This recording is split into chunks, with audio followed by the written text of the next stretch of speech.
Partner Liazis Foraz.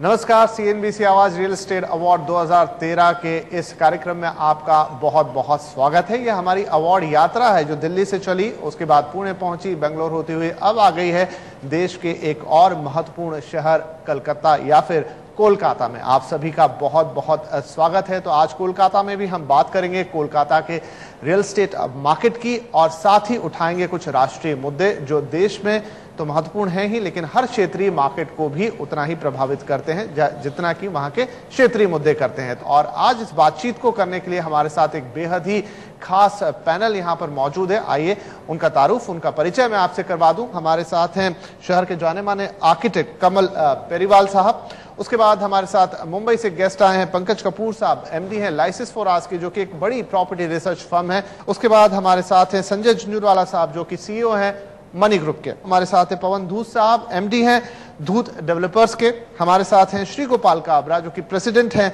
रामरत्ना group के। और मेरे ठीक पास में है हर्षवर्धन नियोटिया, जो कि हैं सीएमडी अंबुजा नियोटिया के। तो आइए आज की चर्चा की शुरुआत करते हैं। नियोटिया साहब, पहला सवाल आपसे ही कि कलकत्ता की जब हम बात करते हैं, देश के 4 मेट्रोज में से एक आता है, और जब हम देश के चारों मेट्रो को कंपेयर करते हैं अगर रियल एस्टेट मार्केट को, तो आपको क्या लगता है कलकत्ता इस वक्त कहाँ स्टैंड करता है? कलकत्ता का जो मार्केट है वो विशेषकर दिल्ली बॉम्बे से यदि हम लोग कंपेयर करें तो काफ़ी नीचे है, माने प्राइसेस में। लेकिन मैं समझता हूँ कि जो क्वालिटी ऑफ लाइफ है यहाँ पर, उसके तुलना में जो प्राइस है वो बहुत अट्रैक्टिव है। और ये विशेषकर इस कारण से हुआ है क्योंकि कुछ इलाके जैसे न्यू टाउन, राजरहाट, इस तरह के कुछ इलाके डेवलप हुए जहाँ पर बहुत सारे लैंड्स थे, जहाँ पर अच्छा इंफ्रास्ट्रक्चर सरकार ने प्रोवाइड करी, इसलिए दाम वहाँ पर मॉडरेट रहे और वहाँ सप्लाई काफ़ी रोबस्ट है।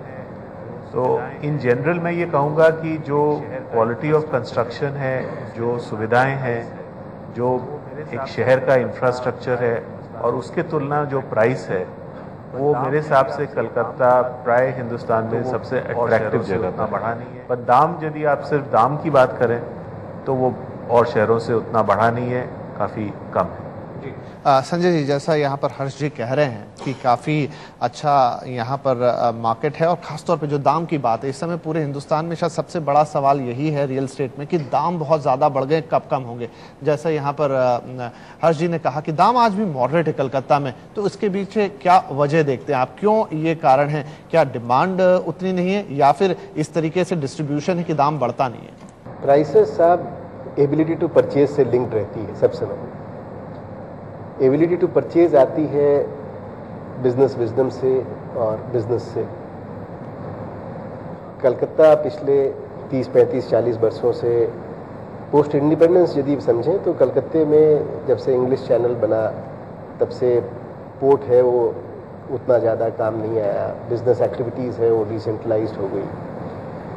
अभी पिछले 10 वर्षों से 15 वर्षों से एक्टिविटीज़ यहाँ काफ़ी बढ़ी है और प्राइस अगर आप कर्व देखें तो प्राइसेस के कर्व बहुत ज़्यादा बढ़े हैं। पंकज, आपके पास आते हैं, वेटेड एवरेज प्राइस अगर पकड़ें, जो औसत भाव रहता है प्रॉपर्टी का किसी भी शहर में, तो कलकत्ता का भी लगभग 4000 या उसके 4500 के आसपास है। आपको लगता है कि जिस कैलिबर का ये सिटी है उसके हिसाब से ये वेटेड एवरेज प्राइस ज्यादा है या कम है? ज़्यादातर ये एंड यूज़र मार्केट है, बहुत ही एफिशिएंट मार्केट है।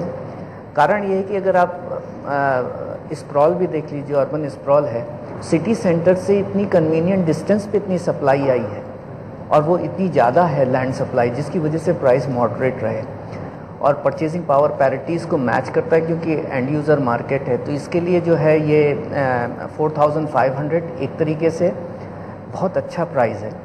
बट एक चीज़ सोचने की बात है कि डिस्पाइट इस प्राइस के होने के, जो सप्लाई का मैग्नीट्यूड होना चाहिए, कि जो एक हमारी पॉपुलेशन बेस है, आज मेरे लार्जेस्ट मेट्रोपॉलिटन है अगर हम ऑल इंडिया के पॉइंट ऑफ व्यू से देखें, 15 मिलियन से ऊपर की सेंसस के रिलेटेड जो पॉपुलेशन का बेस दिखता है, उसके हिसाब से जो सप्लाई का साइज़ है ये टायर 2 सिटीज़ के सप्लाई के साइज़ से भी कम है।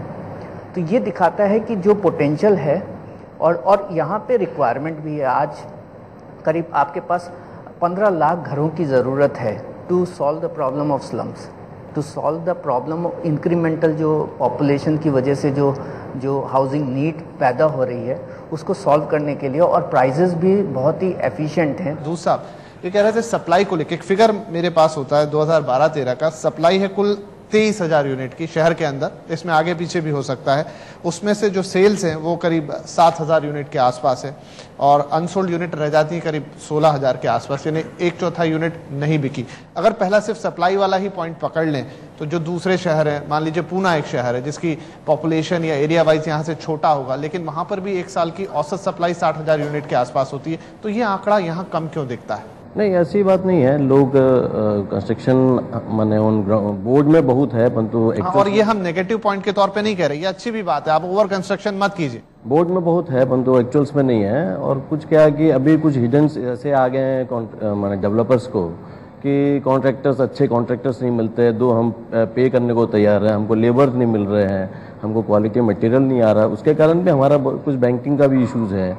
उसके कारण हम कंस्ट्रक्शन को जिस पेस पे ले जाना चाहते हैं वो पेस हम ला नहीं पाते। कमल जी आपके पास आएंगे, आप आर्किटेक्ट हैं तो आप शहर की ज्योग्राफी को भी स्टडी करते होंगे, देखते होंगे, और एक बहुत खूबसूरत चीज जो हम कलकत्ता के अंदर पाते हैं कि जब आप कलकत्ता का पॉपुलेशन डेंसिटी मैप देखते हैं तो ये पॉपुलेशन डेंसिटी एक जैसी फैली हुई है, जबकि बहुत अच्छे अच्छे शहर, उदाहरण के तौर पे बेंगलोर में ये नहीं है, इसी वजह से कंजेशन बहुत ज्यादा बढ़ रहा है। पूना के अंदर ये चीज नहीं है, लेकिन कलकत्ता के पास ये खासियत है, उसकी पॉपुलेशन उसके सिटी सेंटर से काफी इक्वली डिस्ट्रीब्यूटेड है। आपको लगता है इसका कितना फायदा शहर को मिल रहा है? ये भी एक कारण है कि भाव किसी भी दिशा में बहुत ज्यादा नहीं बढ़ रहे। कलकत्ता में जो अभी इंफ्रास्ट्रक्चर डेवलपमेंट हो रहा है उसकी वजह से जो हाउसिंग प्रोजेक्ट के लिए जो लैंड अवेलेबल हो रही है वो ऑल अराउंड हो रही है। New town, if you see new town is a big real estate development, जहां वर्किंग के लिए भी जगह बन रही है, जहां पे हाउसिंग के लिए भी जगह बन रही है। It's around 3,000 hectare of land, और जहाँ पे सारी तरह की सुविधाएं आ रही है, स्कूल भी आ रही हैं, तो लोग काफ़ी प्रीफर कर रहे हैं। इतना बड़ा रियल एस्टेट अवेलेबिलिटी होने की वजह से यहाँ भाव बढ़ने की गुंजाइश कम, लेकिन बहुत अच्छे हाउसेज भी बन रहे हैं, बहुत अच्छे प्रोजेक्ट्स भी बन रहे हैं जिसमें सारी सुविधाएं बिल्डर दे सकते हैं, because the big piece of land is available. Kabra ji आपसे, देश के ऑलमोस्ट मेरे ख्याल से सारे बड़े रियल एस्टेट मार्केट पे नजर रखते हैं, कलकत्ता को जब आप देखते हैं तो यहाँ पर क्या खास बातें हैं कि आप प्रॉपर्टी बाई करना चाहेंगे तो कलकत्ता आपका एक डेस्टिनेशन होगा? अगर लॉन्ग टर्म के लिए देखा जाए तो कलकत्ता का फ्यूचर बढ़िया लगता है, और ये सारा डिपेंड करता है कि इसमें सरकार क्या करती है, क्योंकि देखिए कोई भी सिटी या स्टेट को डेवलप करने के लिए गवर्नमेंट का रोल बहुत बड़ा होता है, और पर्टिकुलरली इंडस्ट्री आनी चाहिए।